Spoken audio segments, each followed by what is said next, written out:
Olá, que bom que podemos nos encontrar nesse horário para conversarmos sobre danças gaúchas, danças tradicionais gaúchas, danças folclóricas gaúchas e a criança, como trabalhar com a criança, quais os principais detalhes a serem vistos no trabalho com as crianças. Queria agradecer você por você estar aqui nos assistindo nesse momento, participando deste momento onde nós vamos conversar sobre a criança. Você que se inscreveu nessa lista VIP, porque você está acima da média, você realmente não é uma pessoa normal, vamos brincar assim, porque uma pessoa normal esse horário estaria descansando, possivelmente olhando alguma coisa na TV, ou saindo para se divertir, ou se estivesse em férias até aproveitando as suas férias. E você decidiu guardar esse tempo da sua vida, dedicar ele a aprender ou trocar informações um pouco mais, ou relembrar algum conhecimento que você já tem, assistindo uma palestra que fala sobre danças e crianças. É muito importante que nós possamos nessa palestra pensarmos e repensarmos alguns detalhes referentes a esse tema. Deixa eu me apresentar para você porque eu estou começando a falar e pode ser a primeira vez que você está vindo até aqui, porque a nossa lista de inscrição, a nossa lista VIP, ela ficou bastante extensa. Muito obrigado por isso, tá? Até vou agradecer a alguns amigos que ajudaram bastante na divulgação, como por exemplo o Guilherme, do Estância Virtual, mais outros amigos que compartilharam, assim como aqueles amigos que mandaram os vídeos para eu disponibilizar para vocês, e também aqueles que mandaram todas as dúvidas e questionamentos através do WhatsApp, até mesmo através dos e-mails, para eu conseguir fomentar ou trabalhar esse material de forma que ficasse mais bem aceito e chegasse ao ponto que nós estamos nos propondo. Bom, deixa eu me apresentar então. Meu nome é Tony Pereira, eu sou professor de Educação Física, tenho especialização em Atividade Física e Saúde, também trabalho na área de Pilates, treinamento funcional, personal, tá? Na área personal, musculação, diversos cursos nessas áreas de Educação Física. Sou professor da rede estadual, eu trabalho numa escola estadual e trabalho com danças tradicionais gaúchas há mais de 20 anos. E no caso do trabalho com danças tradicionais gaúchas, eu trabalho com danças gaúchas tradicionais, no Alma Gaúcha, que é uma entidade estudantil, e trabalho há mais de 20 anos também com danças a nível escolar. Já fui diversas vezes campeão do FEGAS, que é o nosso Festival Gaúcho Estudantil. Eu fui diretor artístico do Movimento Tradicionalista Gaúcho, do Rio Grande do Sul, no ano de 2011, mas eu já fui diretor de danças, já fui diretor artístico da Confederação Brasileira da Tradição Gaúcha, já estive diretor artístico da Confederação Internacional da Tradição Gaúcha, então eu coordenei muito tempo o sistema de avaliação. Também ministrei diversos cursos a nível de Brasil, assim, danças de salão e danças tradicionais gaúchas. Sou autor, sou um dos autores do livro Danças Tradicionais Gaúchas, do Movimento Tradicionalista Gaúcho, do MTG. Sou um dos autores do livro de Danças de Salão, do Rio Grande do Sul, do MTG do Rio Grande do Sul. Sou autor do livro Chula, Conceitos Técnicos e Regulamentares, uma coisa assim, da Chula. Estou junto com o Cristiano trabalhando num livro já publicado, né? Sou um dos autores do Valsas e Valsados. Também trabalhei junto com o Jefferson Camilo, com o Dom Camilo, nesta obra aqui, que é Danças Folclóricas e Tradicionais, uma proposta pedagógica. E resumindo, há mais ou menos 3 anos eu estou trabalhando nesse projeto, que é o Fala Aí Professor, que é um projeto que tem o intuito de auxiliar os instrutores de dança, trocando informação, disponibilizando material em vídeo, também material didático que você pode encontrar no site, que é www.falaiprofessor.com.br. Então, o meu trabalho tem sido voltado à dança, dentro da área de educação física, mas também mais atuante ainda na área de danças tradicionais. Deixa eu explicar para você como é que vai funcionar essa plataforma que você está aqui. Você está me enxergando nesse vídeo e tem uma área de comentários bem lá embaixo, que é uma área de comentários que também é da página do Fala Aí Professor. Então você pode chegar ali e colocar o seu comentário. Eu não vou interromper a nossa conversa para que você, para responder você agora, não, vou selecionar essas perguntas, vou, no caso, ver se tem muitas perguntas parecidas, vou fazer uma triagem delas, e daí num vídeo posterior eu posso responder cada uma, ou até mesmo vou responder ali no Facebook. Aqui é essa empresa, que é a empresa de um homem só. Inclusive eu queria agradecer bastante o Fabinho, do Tome Tento, que através de uma videoaula ele estava me ensinando como eu poderia transmitir o vídeo. Nós até testamos ontem na página do Fala aí Professor, uma maneira de transmiti-lo ao vivo e rodar alguns vídeos ao mesmo tempo. Explicando isso, agradecendo ao Fabinho, já comento com vocês que nós vamos conversar um pouquinho assim, diretamente nessa câmera, e em outros momentos eu vou ter que mostrar a tela do computador, até para que você possa ter uma melhor assimilação do conteúdo que nós estamos conversando. Eu apresento alguns conceitos na tela do computador. Também já deixo o aviso para você, eu vou disponibilizar vídeos dos colegas que eu pedi na íntegra, assim como eu disponibilizei do Jefferson Camilo, já vou agradecendo o Jefferson, dos outros colegas durante o decorrer da semana. Claro que daí não vai ser tão fechado assim como na lista VIP, ele vai ser direto no canal do YouTube, postando um link chamado ali na fanpage do Fala aí Professor, mas eu vou disponibilizar esses vídeos, os colegas mandaram muitos vídeos muito bons. Deixa eu falar para vocês quais as obras que nós vamos discutir e conversar durante esse tempo da nossa conversa. Base do que a gente vai conversar vem desse livro aqui, meu e do Camilo, que é acredito que seja talvez um dos únicos livros que fala sobre dança gaúcha, se propondo uma parte pedagógica. Ele tem aqui uma parte toda relacionada ao desenvolvimento humano, que é muito interessante para as crianças, tá? E para quem trabalha com danças tradicionais a nível de categoria de base. Ele começa aqui na página 21, se eu não me engano, página 21, onde ele fala sobre desenvolvimento motor, estágios do desenvolvimento humano, e ele passa por todas as fases do desenvolvimento, certo? Até as fases, no caso, do adulto, e preparação da aula, tem bastante conteúdo. Vai haver um botãozinho aqui, caso você não tenha esse livro aqui, mas você pode adquirir ele hoje aí, clicando no botãozinho, mas não é o objetivo vender esse livro, tá? O objetivo é a gente conversar sobre danças gaúchas e as crianças. Também como base, é lógico, o nosso livro do Movimento Tradicionalista Gaúcho, que fala sobre as danças gaúchas. Também o Danças e Andanças, da tradição gaúcha, está sem capa, que está bastante estragadinho, mas é de tanto que eu leio e manuseio ele. Dança e Educação, da Dionísio Nani, tá? É Dança e Educação da Pré-Escola Universidade, editora Sprint, basicamente a 4ª edição. Esse livro aqui, que eu gostei bastante dele também, eu não ganho nada, não estou vendendo os livros, tá, galera? É só para vocês saberem que livros são. Tá? Dança na Escola, uma proposta pedagógica, da Érica Verdelli. É um livro muito legal, traz também aqui bastante coisa sobre o papel do professor. E esse aqui é o livro da Maria Amália Gifone, Danças Folclóricas Brasileiras e sua aplicação educativa. Ele é de 1964. É um livro que você não encontra assim facilmente, mas que eu posso dizer para você assim, eu encontrei o conteúdo dele em todos os livros que falam sobre dança e educação.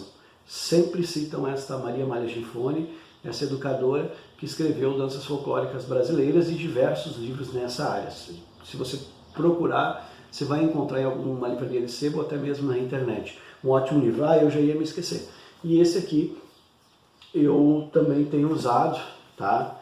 Que é Dança em Processo, a Linguagem do Indizível, Lia Robato. É um livro muito bom, mas ele já é um pouco mais abrangente com relação ao trabalho com elenco, não é bem específico para criança. Também usei o livro do Cristiano Barbosa, certo? Que ele fala sobre o sentido da interpretação. É um livro muito bom, mas também não é um livro específico para criança. Então eu procurei buscar subsídios com relação à interpretação desse livro, certo? Mas não especificamente para criança. E diversas obras do Senhor Paixão, para entender o aspecto cultural do Rio Grande do Sul com relação a danças. Então, feita essa introdução, expliquei para vocês a plataforma, e vocês entenderam como ela funciona. Vai ter link aí para o botão para um livro, vai ter link, uma parte para você conversar, tirar suas dúvidas, e nós vamos conversar horas aqui e horas na tela do computador. Então é bem simples da gente entender.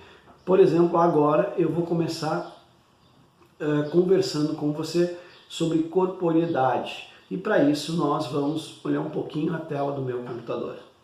Tá? Bom, pessoal, aqui você já está me visualizando no computador, tá? Pela webcam do computador, e eu vou tentar transmitir alguns slides, já dizendo para você assim, o material vai estar disponível para você em algum botão também aqui na plataforma, você vai poder baixar para você que quiser ter essa lista VIP, todo o material que a gente conversou aqui vai ficar à tua disposição. Bom, vamos começar logo, para você não ficar impaciente aí aguardando. Aqui, ó, nós começamos com a primeira parte da nossa conversa. Dança é criança, entendendo o universo infantil. Esse é o nosso tema. E nós vamos começar primeiro conversando sobre corporeidade. Eu já explico por que nós vamos começar conversando sobre corporeidade assim que eu definir o conceito para você aqui. Corporeidade é a maneira pela qual o cérebro reconhece e utiliza o corpo como instrumento relacional com o mundo. O corpo é movido por intenções provenientes da mente. As intenções manifestam-se através do corpo, que interage com o mundo, que dá uma resposta para o corpo, que informa a mente através de seus órgãos sensoriais, que, analisando as respostas obtidas do ambiente, muda ou reafirma as suas intenções, utilizando o corpo para novas manifestações. A esta capacidade de o indivíduo sentir e utilizar o corpo como ferramenta de manifestação e interação com o mundo, chamamos de corporeidade.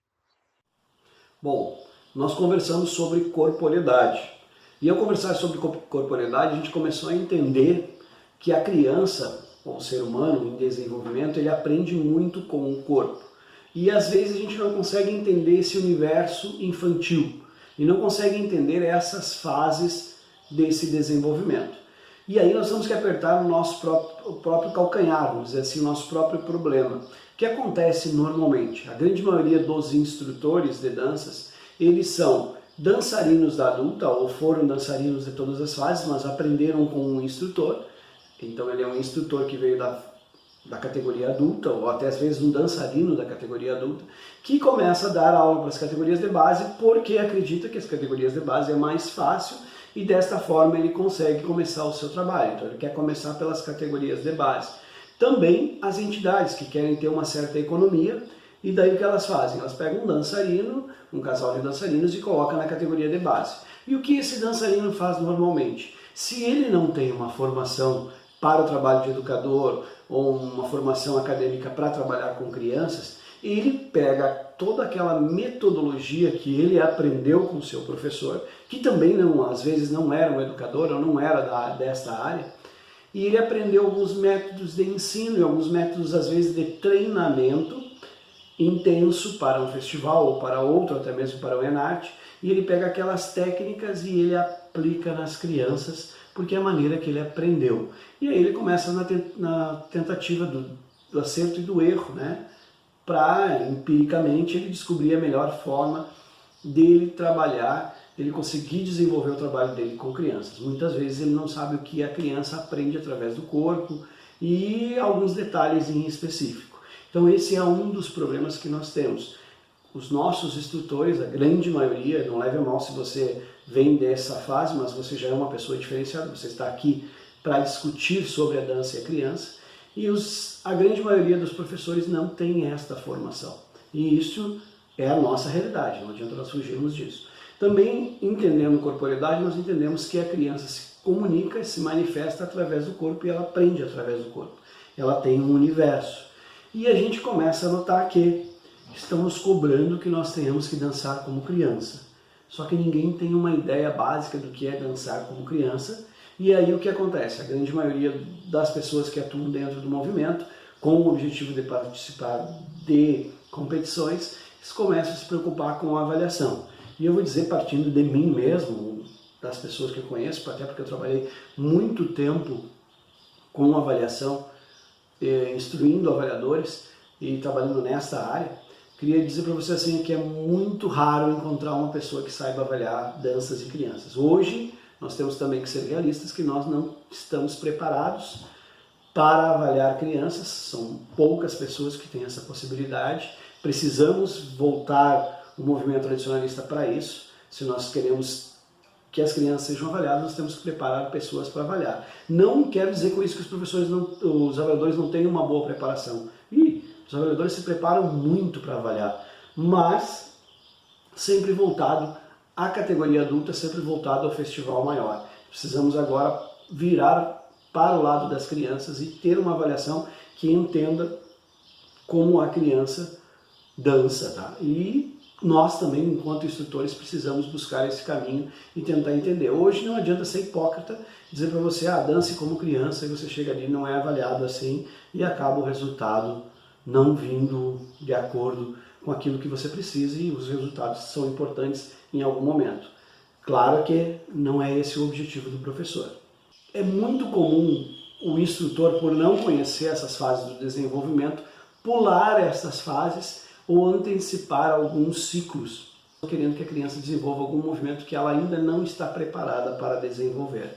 Outra coisa muito comum, que é um outro problema que nós temos enquanto trabalhar com base, é que dentro da mesma categoria ela é bastante extensa. Por exemplo, mirim vai até 13 anos, digamos que incompletos. Fez 14 anos, ele passa a ser juvenil. E o juvenil vai dos 14 até os 17, quase 18. Então, há uma diferença muito grande entre um menino, por exemplo, estágio de maturidade, para que você entenda o que eu estou falando, entre um menino e uma menina.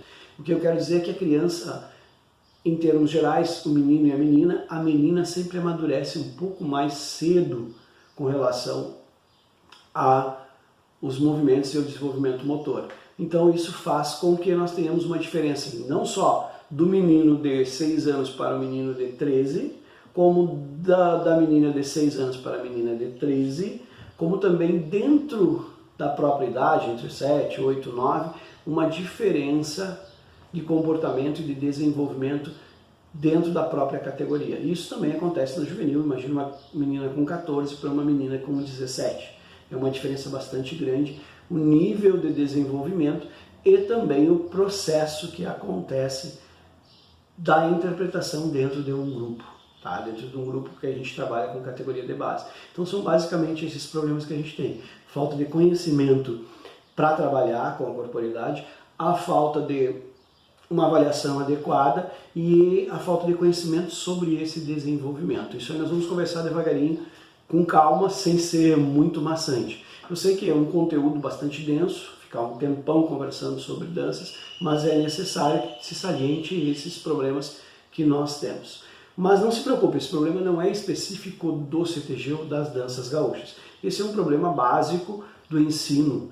Por exemplo, as crianças hoje, elas não são preparadas na escola, isso é uma realidade, para ter uma corporeidade. Na verdade, a criança ela é preparada para aprender quieta, para ficar quieta, sentada, assistindo a aula, que é uma coisa que as pessoas acabam ignorando, os educadores ignorando, que a criança aprende muito com o movimento. Pensa comigo agora, assim, nas aulas de educação física nós temos o que eu chamo de quarteto fantástico: o futebol, o handebol, o basquete e o vôlei.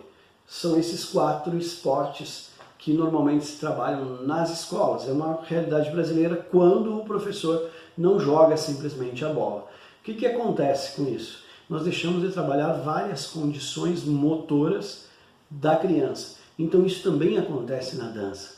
Remeta à dança. O que acontece nas categorias de base? Você ensina algumas 3 danças e mantém essas 3 danças devido à competição por um longo tempo, e elas são limitadas a alguns tipos de experiência de movimento. Você acaba limitando os movimentos da sua criança e ela para de aprender com o corpo, você limita a corporeidade da criança. Então tem que entender bastante isso, que a criança aprende através do movimento. O ser humano aprende através do movimento. O ser humano ele se movimenta muito, ele não é uma divisão entre o cérebro, a razão, e o corpo físico. Ele é um ser como um todo, então ele aprende também através do seu movimento. A corporeidade é essa relação do corpo com o externo, do corpo com o mundo. Então a gente tem que ter isso bastante em mente quando a gente trabalha não só com crianças, mas quando a gente trabalha com dança. Bom, ainda falando sobre corporeidade, a corporeidade do indivíduo evolui com a idade. Isso é óbvio. Cada vez que a criança vai evoluindo, ela vai tendo, se ela tiver todas as possibilidades de desenvolvimento, ela vai cada vez mais evoluindo sua corporeidade, tendo um domínio maior do seu corpo. Por exemplo, se você observar o correr de uma criança que está aprendendo a correr, você vai notar que o tipo de passada é diferente, que o jeito que ela joga o pé é diferente, que ela faz o pé todo pranchado no chão. É só você perseguir um bebê correndo, você vai se divertir bastante percebendo que o bebê ele tem dificuldades locomotoras ao correr. É diferente de uma criança que estiver no estágio maduro, onde ela já consegue desenvolver a passada, ela estende toda a perna de apoio, ela consegue passar da linha mediana do corpo. Então isso a gente tem que entender, que a criança se desenvolve certos níveis, certo? Quando ela vai envelhecendo, vai amadurecendo, ela vai tendo um desenvolvimento da corporeidade cada vez melhor.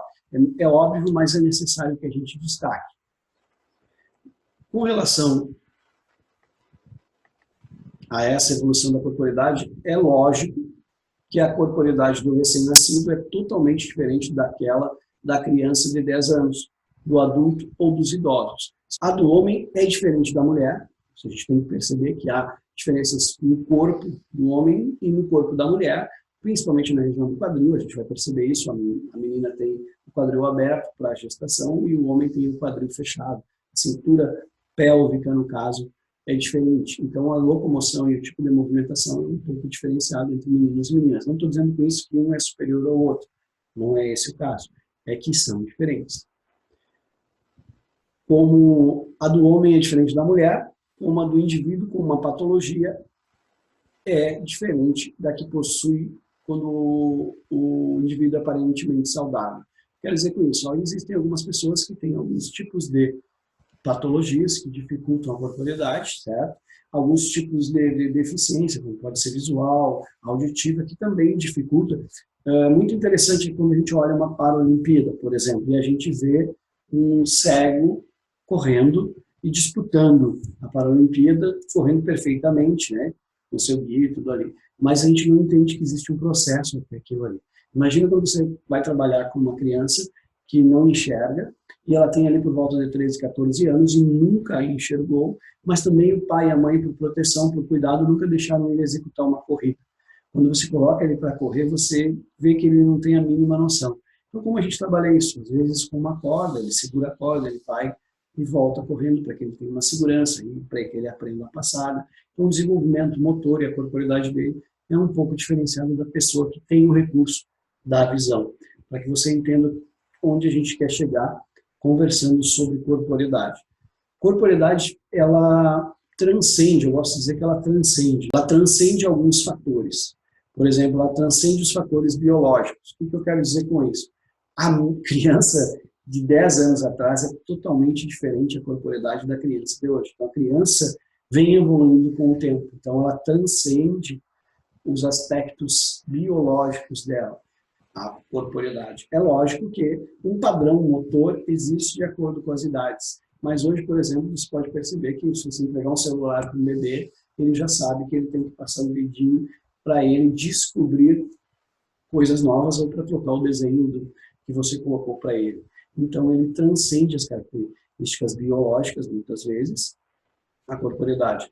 Ela também transcende as dimensões cognitivas, as dimensões históricas. Eu quero dizer com isso, nas dimensões históricas. Uma criança de 1940 tinha um comportamento limitado no aspecto cultural, certo? As dimensões culturais, que hoje ela tem um outro tipo de comportamento cultural. Isso é bom que se fale. Por exemplo, assim, para que você me entenda. Hoje nós temos uma erotização muito grande nas crianças devido ao impulsionamento da massa da mídia. A TV lança muito funk, muita dança erótica, dançar na boquinha da garrafa, e isso está causando na corporeidade da criança e no desenvolvimento da criança muita coisa diferente. E a gente não está se dando conta. Por exemplo, existem estudos no Rio de Janeiro para ver que as meninas estão tendo a primeira menarca, ou seja, a primeira menstruação, certo? Antes da hora, por 2 fatores, acredita-se cientificamente. pelo tipo de alimentação, que hoje tem muito hormônio na nossa alimentação, e por outro motivo é que as meninas estão muito expostas a movimentos com erotização, com movimentos do corpo que uma criança não fazia antes. E aí ela começa a movimentar o corpo, e isso faz com que ela biologicamente comece a dar sinais de que ela já está desenvolvida para realizar a primeira menarca. Então são estudos que estão sendo feitos sobre as dimensões culturais e históricas afetando a biologia, tá? Através da corporeidade. Então a gente tem que entender isso aí. Dimensões linguísticas, né? As dimensões lúdicas. A corporeidade, a gente sabe que a criança tem que dançar como criança, a criança tem que ser ensinada como criança, que o fator lúdico é importantíssimo para a criança, mas também sabemos que o tipo de brincadeira de hoje é diferente do tipo de brincadeira que se fazia antigamente. Muitas brincadeiras estão sendo esquecidas, e isso é importante que a gente tenha essa dimensão, que a corporeidade ela transcende a dimensão lúdica, e que o corpo precisa de algumas brincadeiras. Se você for ver o folclore, as brincadeiras folclóricas, você vai ver que tem muita brincadeira cantada, muita brincadeira dançada, que trabalha a corporeidade de forma adequada, não levando para esse lado da erotização. Mas eu não quero ficar só conversando sobre esse lado da erotização. E também a corporeidade, ela transcende as características das dimensões afetivas. Então, essas são as dimensões que cercam a corporeidade, mas quero explicar para você que ela transcende. Você não terá sempre uma criança com as mesmas características. Elas têm diferenças biológicas, individualidade biológica, diferenças afetivas, diferenças de comportamento. Quem é pai sabe, tendo 2 filhos, você sabe que um filho nunca é igual ao outro, certo? Então, para entender essas dimensões da corporeidade. O corpo em movimento. O corpo é negado na sociedade. Isso é uma coisa que a gente já pode ter como certeza. O corpo é negado na sociedade por quê? Nós dividimos a razão do corpo. Por exemplo, a gente acredita que a criança tenha que aprender sentada, quieta, olhando um livro, uma coisa muito que eu até hoje não entendo, por que se tem um livro e o professor manda copiar o livro. Se está no livro, não precisaria copiar o livro. Mas isso acontece na escola. Outra coisa que acontece muito na escola é que quando a criança está gostando de aprender alguma coisa, você percebeu que ela está gostando muito daquela matéria, gostando muito daquela atividade, toca o sinal e ela troca de atividade. Então, o jeito que nós realizamos a escola, ele é diferenciado. Isso você tem que cuidar na sua aula de dança também. Quando a criança está desenvolvendo um movimento, você conseguiu atingir o seu objetivo, você está vendo que ela está muito interessada, muito motivada, você corta, não, agora nós vamos fazer outra coisa. Então, a aula da criança não é tão motivada, porque você acaba separando as coisas e limitando o processo de aprendizagem dela. Claro que você vai saber fazer da forma mais adequada possível. A comunicação de todo ser humano, assim como da criança, é corporal.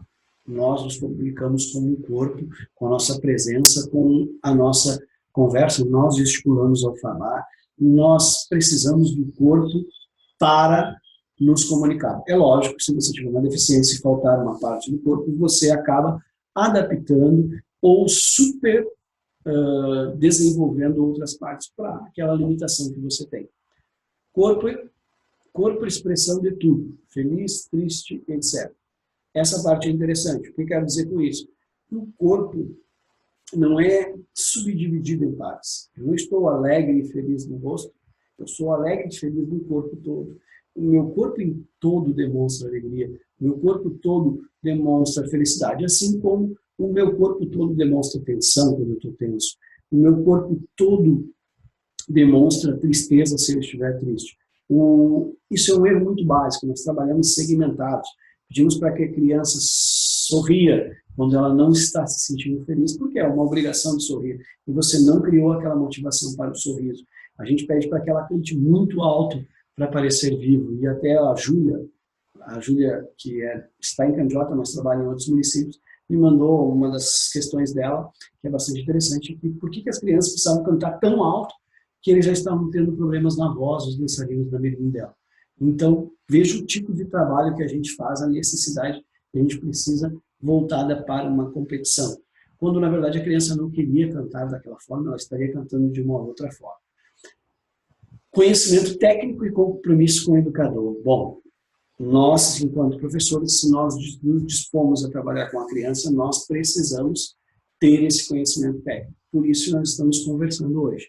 Por isso nós estamos trocando informação hoje sobre esse tipo de conhecimento, para que você saiba melhorar o seu trabalho, melhorar o seu conteúdo. O sistema de avaliação atual, ele é totalmente preparado para o ENAD, mas não é preparado para as categorias de base. É uma verdade, nós temos que entender isso, e eu gostaria também que você não levasse para o cunho político. Nós temos um congresso agora, final de semana, e esse aqui não tem o objetivo de fazer uma propaganda política, e nem estou falando mal do atual sistema de avaliação. Todos vocês sabem que eu estou participando da eleição, sou da chapa de Coração pela Tradição, da dona Helenira, a primeira mulher que está se candidatando a presidente, mas isso independe de quem for vitorioso. O que nós temos que ter a certeza é que, com certeza, nós, enquanto instrutores, temos que ser liderança e mostrar a nossa opinião, independente de qualquer lado. Mas esse tipo de pensamento com relação à dança, com relação às crianças, ele é necessário, independente de quem ganha. Então, nós precisamos preparar as crianças, mas também precisamos preparar o sistema de avaliação. Quais as danças adequadas para mirim? Bom, tem um vídeo do Jefferson Camilo, o Dom Camilo, conversando, e eu disponibilizei na internet, a respeito de quais as danças que são para mirim. Também vai ter um vídeo do Cristiano Barbosa, fique ligado, eu vou disponibilizar toda essa semana, até a semana que vem, já tem aqui, se você olhar na plataforma, um vídeo já pronto para ser rodado, que é do Adriano Lima, falando sobre naturalidade na interpretação, é muito bom esse vídeo. Tem um outro vídeo aí também na plataforma sobre o sistema de avaliação, que eu não quis colocar antes da eleição, para não parecer que é voltado à eleição, e eu falo aí, professor, não tem a ver com a eleição. E depois tem mais um vídeo já pronto aí para você sobre interpretação, oficina de interpretação, onde eu vou falar sobre a linguagem do indizível, tá? Disponível aí, você vai ver, e com data marcada. Depois eu tenho vídeos do Cristiano Barbosa, que eu não disponibilizei ainda, onde o Cristiano Barbosa fala que no Fegadã, em alguns festivais da linha campeira, vamos dizer assim, que eu fui também subdiretor do Fegadã durante 4 anos, existem danças que eles usam especificamente para a criança, tanto no festival quanto no outro. Nós vimos um vídeo do Dom Camilo, que ele fala que não há necessidade da criança dançar ou limitar-se a uma dança em específico, porque o que precisa ser entender que aquela criança está dançando uma dança como criança. E ele fala a respeito da tirana do lenço, concordo plenamente com ele, não existe uma dança específica para criança. Vamos pensar no baile, né? Você levar a criança no baile, você não vai dizer para ela não dançar milonga e não dançar chamamé porque tem característica romântica. Não, ela vai dançar milonga e chamamé e você vai ver ela como criança. Só que nós não estamos sendo vistos como criança. Então esse é o problema. A gente não sabe para que linha ir, porque se você precisar do resultado, você não está sendo visto como criança. Então a característica do ciclo, ela é necessária?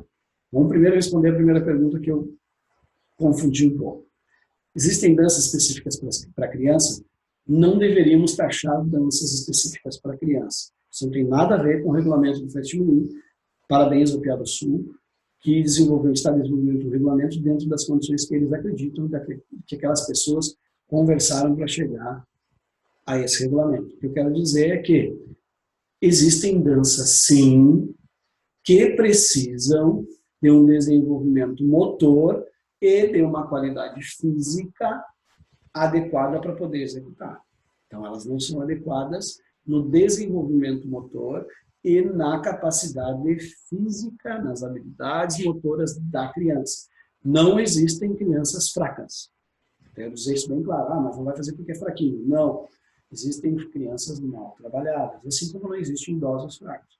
Existem idosos mal trabalhados. Então, vamos devagarinho. Não existem danças, não devemos limitar as danças. As crianças podem dançar as danças que elas quiserem. Mas existem danças que necessitam de desenvolvimento motor e um desenvolvimento do corpo, tá, das habilidades motoras, para que ela possa executar. Por exemplo, mas se chegar uma criança que já é bem habilidosa e eu tenho uma criança que não é habilidosa.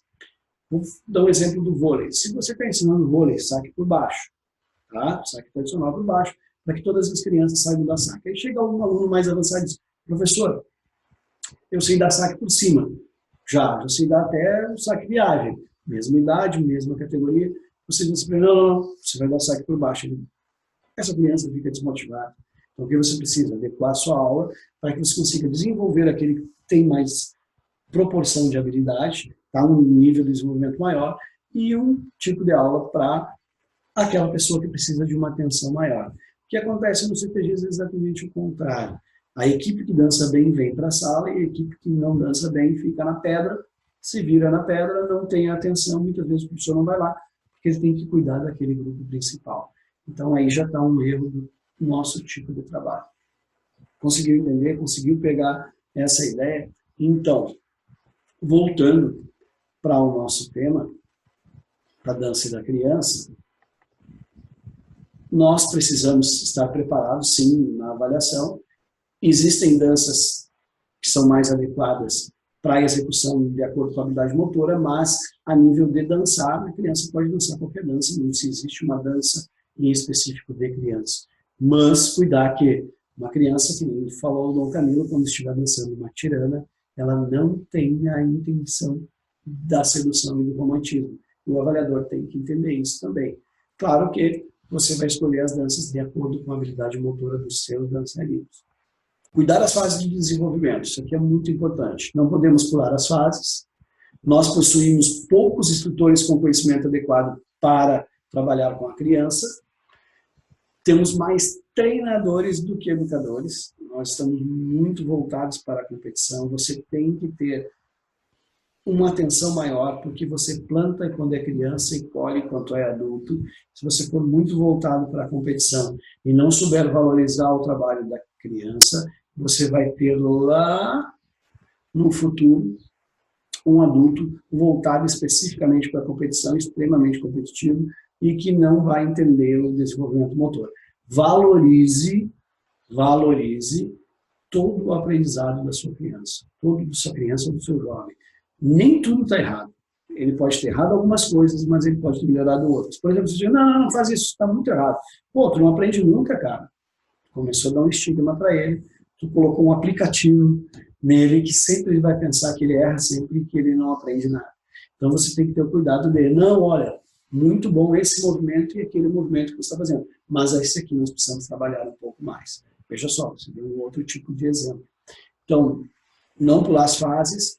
Os professores precisam ter mais conhecimento, não somos só treinadores, não somos educadores, temos diferenças entre as categorias e dentro da própria categoria. Temos professores que não sabem adequar as metodologias e desconhecem como se processa o aprendizado. Nós temos isso é uma realidade e nós não podemos fugir disso, nós precisamos melhorar essa nossa condição. Uma sequência rápida de desenvolvimento motor, para que você tenha uma ideia. Do 1 aos 2 anos são os movimentos rudimentares. Dos 2 aos 7 anos, os movimentos fundamentais. Dos 7 aos 12 anos, combinação de movimentos. A partir dos 12 anos, movimentos determinados culturalmente. Isso aqui é um quadro, certo, do desenvolvimento motor, para que a gente tenha uma ideia de como ele se processa em cada idade. Agora a gente vai conversar rapidamente também sobre esse tópico que o professor Rodrigo Guterres, o Bolinha, do Alegrete, do ETG Clube de Juventude, ele é mestre, certo? É professor de educação física, mas ele já é mestre, está fazendo seu doutorado, e ele forneceu, tanto para mim quanto para o Camilo, quando nós fomos escrever o livro Danças Folclóricas e Tradicionais na Proposta Pedagógica, um conteúdo bastante legal que ele já tinha apresentado, já tinha publicado. Então, segundo Rodrigo Guterres, do Bolinha, em 2010, qualquer atividade física, seja ela esportiva ou recreacional, e principalmente a dança a nível de rendimento, apresenta riscos de lesões ortopédicas, musculares e mecanismos de propriocepções. E nos mecanismos de propriocepções, principalmente nas crianças. Trabalho com crianças deve levar em consideração a maturação, as características individuais e as experiências. Crianças apresentam um nível de coordenação motora menor que os adultos e também um tempo de reação mais lento aos estímulos. Já bem que esse trabalho, que o Rodrigo Guterres está nos dizendo aqui, ou que o Bolinha está nos dizendo, é que a criança não é um adulto em miniatura. Ela tem tempos e fases, e que o alto rendimento, o excesso de repetição de movimento, a projeção do corpo ao solo, o nível de impacto, isso pode causar lesões motoras nas crianças. Isso é importante que vocês... Esse texto é muito importante, é muito ignorado, vamos dizer muitas vezes assim, dentro do nosso trabalho. Então tenham esses cuidados. As habilidades motoras complexas necessárias para alguns movimentos podem demorar a se desenvolver completamente. São as fases do desenvolvimento.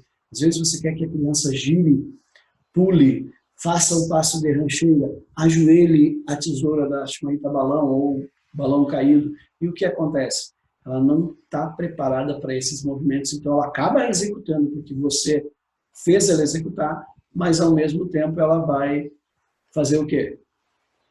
Vai poder forçar aquela articulação, forçar aquele movimento que ela vai acabar possivelmente se lesionando.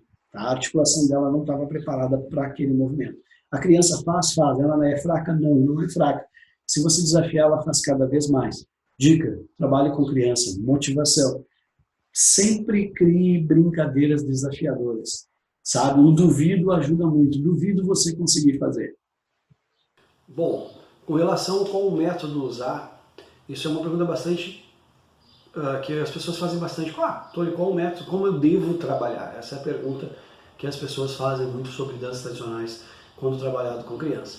Bom, nós, nesse livro, eu e o Camilo, Danças Folclóricas e Tradicionais, uma proposta pedagógica, e assim como outros livros, nós fomos pesquisando os tipos de trabalhos que as pessoas, os instrutores, os educadores faziam com relação a danças e crianças, como eles ensinavam. Então existe um método que a gente chama de global, que é um método que você ensina toda a dança, você mostra toda a dança e pede para que a criança execute, ou para que os dançarinos, ou para que o educando execute, independente se é criança ou não. Nesse método, ele é muito bom para danças gaúchas de salão. Ele é muito bom, se você ensinar uma vaneira, a pessoa pode executar uma vaneira só observando você. Se você ensinar umas danças de menos complexo, um shot 2 e 2 na sala, ele é capaz de sair executando, tocando a música. Existe um método parcial, que é indicado tanto para danças gaúchas de salão como para danças tradicionais, é o método mais usado, que é você de extripador, que nem eu brinco, dividir por partes. Você ensina uma parte da dança, depois a outra, depois você junta ela. Como seria isso? Por exemplo, no método global, se eu fosse usar o método global e ensinar uma maçanico, eu mostraria os passeios ida e de vinda, figura, né? Depois, a primeira figura, depois os giros e palma. Mostrei para a criança toda a dança que vou pedir para ela executar, ela vai ter uma noção, ela vai tentar. Como eu posso primeiro ensinar o ir e vir, tá? A primeira figura do maçanico, ele aprendeu, depois eu posso trabalhar os giros, giro e palma, mostrando os lados, a altura da palma e trabalhando em sequência, depois eu posso juntar tudo e ele vai acabar executando. Então o método parcial é dividir em partes e depois juntar o todo. Esse aí é o método parcial. Também existe o método por sessão, que é um método em que você usa toda a sua aula para desenvolver aquele objetivo. É muito usado no balé, né? Mas vamos transformar na dança gaúcha de salão. Você ensina um aquecimento, o objetivo era você ensinar um shot, certo? Hoje nós vamos ensinar o shot carreirinha. Então no aquecimento você ensina os passos da carreirinha, os passos laterais, você ensina o shot nas evoluções durante o aquecimento, depois na parte específica você junta e faz a dança, depois na parte de esfriamento você trabalha mais um pouquinho os conhecimentos que ele aprendeu daquele movimento, do shot, e no alongamento você alonga, se você for utilizar a alternativa de alongamento, você utiliza alongamentos para os membros que a criança trabalhou. Não adianta você alongar o tríceps se ele trabalhou perna, quadríceps e tudo mais. Então você conseguir entender, existe o método global, o método parcial, há autores que falam do misto, mas a gente vai analisar vendo que eles, se ele dividir em partes vai se tornar um parcial, certo? E um método por sessão, onde você vai trabalhar toda a sua aula como sessões, encaminhando para o seu objetivo final. Então esses são os métodos mais usados. A qual método usar? Esse aqui. Bom, então resumindo, nós já conversamos bastante sobre como trabalhar com as crianças, claro que não é específico, não acabei detalhando cada fase, cada idade, porque senão nós vamos ficar um material mais denso ainda. Mas vamos fazer um resumo rápido sobre os assuntos que mais foram me questionados para nós elaborarmos essa oficina. Com relação aos avaliadores, né, e a gente chegou à conclusão que hoje nós precisamos preparar os avaliadores de forma adequada para eles avaliarem as crianças. Não adianta dizer para todos que criança dança como criança.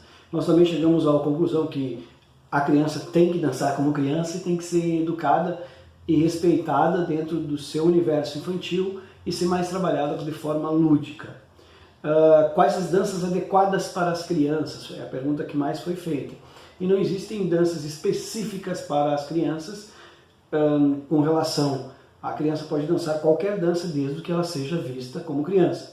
O que devemos cuidar é as fases do desenvolvimento e a característica de intensidade e volume de treinamento.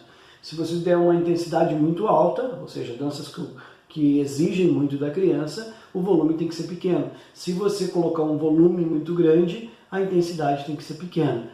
Também percebemos que crianças entre 6, 7 e 8 anos têm dificuldade de aprender passos de polca, rancheira e valsa e precisam ser trabalhadas. Uma das opções para você trabalhar com esse tipo de passo é diminuir o andamento musical para você trabalhar melhor.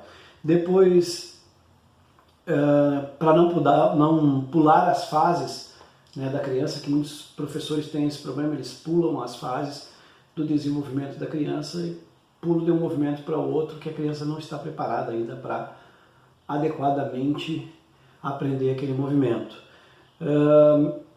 Chegamos à conclusão que precisamos melhorar instrutores e avaliadores, em geral, discutir mais danças tradicionais para as crianças. Isso é uma realidade nossa hoje, estamos com muita dificuldade. Também as ferramentas de avaliação, trabalhar as planilhas de forma adequada. Temos que repensar todo o processo novamente com as categorias de base. Falamos sobre como lidar com as diferenças dentro da própria categoria, nós conversamos que elas existem também, como trabalhar com isso, e metodologia diferente de ensinar crianças e adultos, a gente conversou um pouco sobre isso. Eu acredito que nós conversamos quase todos os itens que foram questionados. Espero que eu tenha ajudado você, nessa oficina, palestra, conversa sobre danças gaúchas e as crianças. O importante é isso que a gente fez agora, a gente parou para pensar um pouco. Com relação às crianças dançarem conforme o ciclo. Eu, pessoalmente, acredito que não se deve cobrar os ciclos nas danças tradicionais gaúchas na interpretação das crianças. Já na categoria juvenil, eu acredito que ele pode ser muito bem trabalhado, já é uma fase em que a criança o jovem já está preparado para trabalhar dentro das características do ciclo. Não pode ser tão intensificada essa cobrança, eu acredito. Mas a criança tem que dançar a dança como ela é. Se você perceber que o shot inglês tem um andamento musical que remete a uma corporeidade e a um comportamento, e ele dançar como criança, ele nas partes do shot inglês, por exemplo, que são mais lentas, ele não vai dançar espalhafatoso, ele vai seguir o ritmo da música, o que é natural. Também acho que conversamos sobre todos os itens realmente, espero que eu tenha ajudado realmente você. Deixe as suas dúvidas e seus comentários aí nessa área para a gente conversar. Se eu puder e não tiver respondido todas as questões durante o vídeo, eu vou gravar um outro vídeo e vou colocar as respostas necessárias. Também não esqueçam que nós já temos datas marcadas para alguns vídeos esperando você aqui nessa página. Você vai ter esse link, mas eu também vou enviar por e-mail. Cuida bastante do seu e-mail. E vou avisar pelo WhatsApp também os amigos que pediram para ser avisados. A partir de amanhã eu já estou colocando o vídeo dos colegas falando sobre o mesmo tema para que a gente consiga chegar a uma conclusão juntos. Não sou o dono da verdade, nem pretendo ser o dono da verdade. Sou apenas mais um colaborando. Um grande abraço e fala aí, professor.